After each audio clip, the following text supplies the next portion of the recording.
Então, vejam o que diz a Bíblia sobre a bondade de Deus e os seus planos. Porque o crente, ele tem mania de dizer o seguinte: Deus tem um plano na sua vida. Jesus tem um plano na sua vida. Então, qual é o plano que Deus tinha na vida desses dois cidadãos aqui? Qual é o plano que Deus tem na vida desses dois aqui, dessas duas moças aqui? Que tipo de plano é esse? Que tipo de perfeição é essa? Agora eu quero provar para você, cristão, eu quero provar para você que ainda cético mais, que acredita em alguma divindade, né? Vamos dizer assim, teísta. Eu quero mostrar para vocês que a Bíblia, ela fala uma coisa e na vida real é totalmente diferente. Vamos ver o que diz as escrituras que se diz ser sagrado. Salmos capítulo 25, versículo de número 8. Então vamos lá para mostrar para vocês aqui dentro da Bíblia, para esclarecer para vocês dentro da Bíblia que a palavra que se diz ser sagrada é realmente contraditória, é mentirosa, e a Bíblia ela faz uma promessa, só que na vida real isso não acontece. O Salmos capítulo 25, versículo 8 diz o seguinte, presta atenção. Bom e reto é o Senhor, pelo que ensinará o caminho aos pecadores. Bom, como Deus pode ser bom e reto se permitindo o mal que ele mesmo criou na vida das pessoas? Como Deus pode ser bom e reto se ele permite o mal que ele mesmo criou na vida das pessoas? Tá? Então, é uma pergunta para o cristão responder. Agora vai ficar um pouco mais difícil para o crente. O Salmos 92, versículo 15, para anunciarem que o Senhor é reto, ele é a minha rocha e nele não há injustiça. Você não acha que uma pessoa que nasce desta forma, grudada uma com a outra, trazendo uma série de dificuldades nesse mundo perverso que vivemos, você não acha isso uma puta de uma sacanagem de um Deus que se diz ter todo o poder sobre os céus e a terra, que tem todo o poder sobre as criaturas? Qual é a explicação que o evangélico pode nos dar para esse tipo de comportamento? Tá? Agora diz, anuncie, né, aqui, ó, para anunciar que o Senhor é reto, ele é minha rocha e nele não há injustiça. O Salmo 5, versículo 4 diz assim, tu não és um Deus que tenha prazer na injustiça. Contigo o mal não pode habitar. Então, as duas referências do salmista, no Salmos 92, versículo 15, e no Salmo 5, versículo 4, está dizendo categoricamente, está afirmando, é aquilo que eu digo. O crente tem uma Bíblia na língua e uma Bíblia debaixo do braço. Preste atenção. Para anunciarem que o Senhor é reto, ele é a minha rocha e nele não há injustiça. Você acha que não há injustiça nesse Deus? E se eu provar para você dentro da Bíblia que esse Deus é um dos seres mais injustos, uma das coisas eu não precisaria nem provar na própria Escrituras, é só você ver por esta imagem, né? Mas vamos pela Bíblia, porque fica mais fácil para você tentar, né, desmontar esse castelo de areias, né? Essa casa de areia que é o cristianismo que está ruindo. Tu não és um Deus que tenha prazer na injustiça, tá? Se ele não tem prazer na injustiça, por que esse Deus permite nesse exato momento, tá? Um bandido, um vagabundo, passa de motocicleta, tá lá o senhor com a sua senhora e os seus filhos sentado na calçada da sua casa. O cara desce da moto, puxa um revólver, atira no casal de idoso, tá? Agora vamos lá. Tu não és um Deus que tenha prazer na injustiça. Se ele não tem prazer na injustiça, então se ele promete o livramento, por que ele não faz o livramento? Por que o mundo que a gente vive hoje é mais injusto do que supostamente justo? Porque você só vê injustiça a todo instante. Esse mundo que a gente vive é um mundo cheio de injustiça e não de justiça. Tu não és um Deus que tenha prazer na injustiça.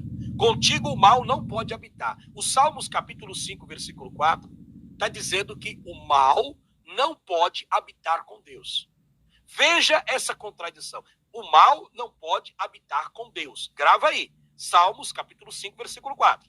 Como pode um Deus que diz não morar com o mal, sendo que ele é a própria essência do mal? e criou o mal, e o mal está sempre nos céus. Você entendeu aí a indagação? O capítulo 45 do livro do profeta Isaías, no versículo 7, que é uma âncora que eu sempre leio aqui no canal, diz claramente, categoricamente, eu formo a luz, Deus forma a luz, eu crio as trevas, quer dizer, para ele formar a luz, ele cria também as trevas. Então, se não tem trevas e não tem luz, aonde é que esse Deus habitava? Se não tinha trevas e não tinha luz? No nada, né? E o nada precisa ter uma existência de alguma coisa para ter o nada. Até o nada precisa existir. Você entendeu? Até o nada tem que ter um sentido. Quando o crente fala, e na Bíblia que se diz sagrado, na Bíblia sangrenta, no Novo Testamento, eu sou o alfa e o ômega, o princípio e o fim. Não há antes de mim e não há depois de mim. Não há outro Deus, não há o caramba, porque o que mais tem nesse mundo são deuses. Né? Então aqui, através desse próprio Salmos, nós já começamos a ver a injustiça desse Deus que alega categoricamente que é um ser todo-poderoso e guardador dos seus que o servem. Mas a Bíblia é cheia de contradições e de mentira. Porque o Salmo está dizendo que Deus, olha só, ele não tem prazer na injustiça e com ele não mora, não habita o quê? O mal. O mal é com L. Quando fala mal com U, é uma coisa. O mal com L está dizendo aquela pessoa que pratica o mal. O mal com L, no conceito hebraico, é aquela pessoa que judia do animal, que dizima uma pessoa, que tira a vida do outro e faz isso, aquilo, outro. Esse é o mal com L. O livro do profeta Isaías deixa claro que o mal é com a letra L, é que ele realmente pratica o mal. É a mesma coisa daquele símbolo, o Yan e o Yang.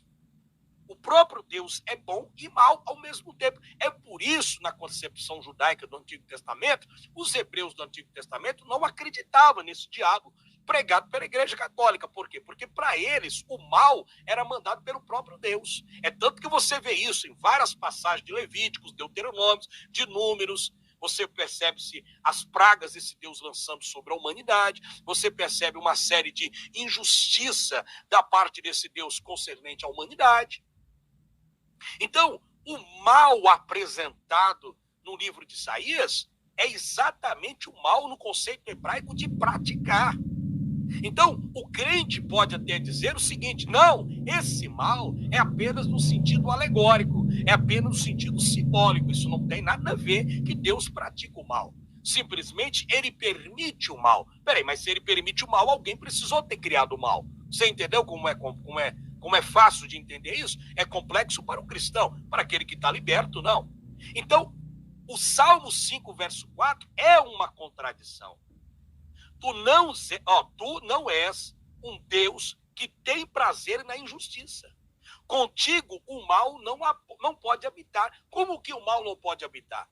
Como é que o Espírito Santo, que é aquele que zela pela palavra de Deus, que é aquele que cuida da Bíblia, que é aquele que interpreta o Novo Testamento, quando o tal de Jesus disse para os discípulos, ide por todo mundo pregar o evangelho, e quando vocês tiverem, apesar de não ter essa passagem, ser batizado, etc., que eu já mostrei para vocês que não tem alguns códex, mas aí você começa a perceber que lá diz o seguinte: quando você for levado na presença de reis ou sacerdotes, não vos preocupeis com o que vocês havem de falar, porque naquele exato momento vos será ministrado, através do poder do Espírito Santo, o que haveis de dizer.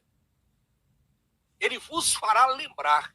Entendeu? Vos fará lembrar. O texto é tão contraditório que ele é também ligado com Atos dos Apóstolos, capítulo 2, quando você vê aquela passagem sobre a questão da festa dos Pentecostes, que era uma festa que acontecia, uma festa de Israel 50 dias após a Páscoa dos Pães Ázimos, e você vê que essa festa dos Pentecostes, quando o suposto Espírito Santo desce sobre os apóstolos, ele entrega para os outros apóstolos outros idiomas. O texto é claro.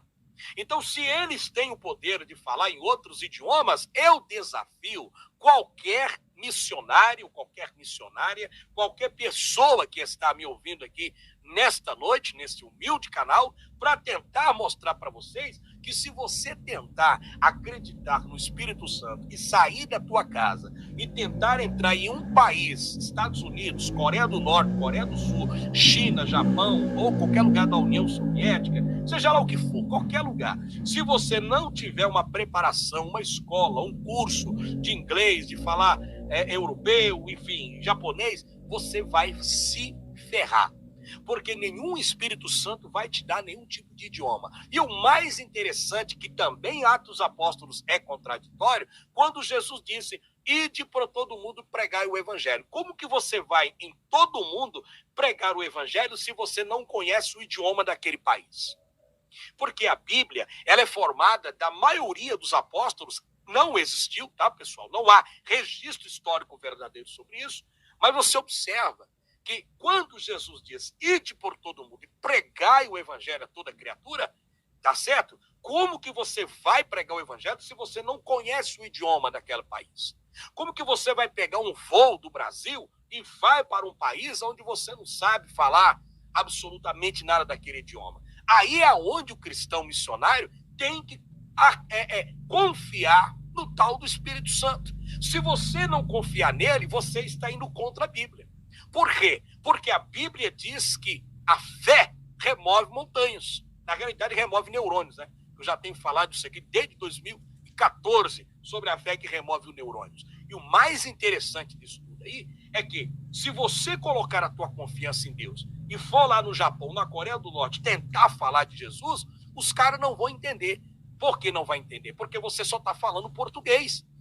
E aí é onde você deveria confiar no Espírito Santo. Vamos supor que você até pegue o avião e vai para a Coreia do Norte e consiga chegar lá e comece a falar em português. Jesus salva, batiza e leva para o céu. Os norte-coreanos vão acreditar no que? Vão entender alguma balaca que você está falando? Não, não vai entender uma cocada que você está falando. Absolutamente nada, a não ser que o coreano fale português. Beleza. Mas aí entra a confiança do missionário naquilo que Jesus disse. Não vos preocupeis quando você estiver diante de presidentes, de reis. Porque naquele exato momento, caso você não saiba falar, o Espírito Santo vos fará lembrar das minhas palavras. Beleza. Então, o cristão, ele sai do país dele, vai para esse país, confiando no Espírito Santo. Ele está errado? Não, ele não está errado. Ele está certo, ele continua confiando em Deus. O problema é que quando ele chega lá, ele vai quebrar a cara, vai quebrar o focinho, porque ele vai esperar o Espírito Santo usar ele como supostamente usou os apóstolos no dia dos Pentecostes, 50 dias a festa após a Páscoa, correto? Aonde eles estavam falando em outros idiomas, as grandezas desse Deus, que não tem nada de grandeza. Beleza. Então o que vai acontecer? O cara vai ser levado, a cadeira elétrica vai ser levada à pena capital, etc., porque tem países que nunca vão aceitar o protestantismo e o cristianismo entrar. Por qual motivo? Porque por mais que esses países sejam países com ateus no comando, como é o Kim Jong-un, que é um ateu fila da puta, esse cara não vai perder tempo em executar aqueles que tentam entrar com uma religião lá dentro. Vocês estão entendendo como é que é? Porque não tem nada a perder, o cara não acredita em Deus. O cara não acredita em Jesus. Por quê? Tem até uma coisa que o pessoal precisa entender. O crente diz assim, quer dizer então que se eu me tornar ateu, eu posso fazer o que eu quiser? Se eu me tornar ateu, então eu posso matar, eu posso prostituir, eu posso fazer? Não, porque se você fizer, você está lascado. Você vai ser penalizado, a lei vai bater em cima de você, etc. Não tem conversa fiada, certo? Mas então eu tenho que fazer? Não, olha só, o problema é que o crente, ele ainda tem um pouco de temor, porque ele ainda acredita que aquela divindade pode fazer alguma coisa para ele. Um castigo, uma maldição, uma enfermidade, ou até mesmo lançar ele no inferno, caso ele faça o mal para uma outra pessoa. Mas um ateu, daqueles bem filho de uma rapariga, não é todos, estou falando do Kim Jong-un, estou falando desses canalhas, né, que não crê em Deus, porque esses canalhas que conseguiram, porque, como eu disse, tem laranja podre em tudo que é lugar.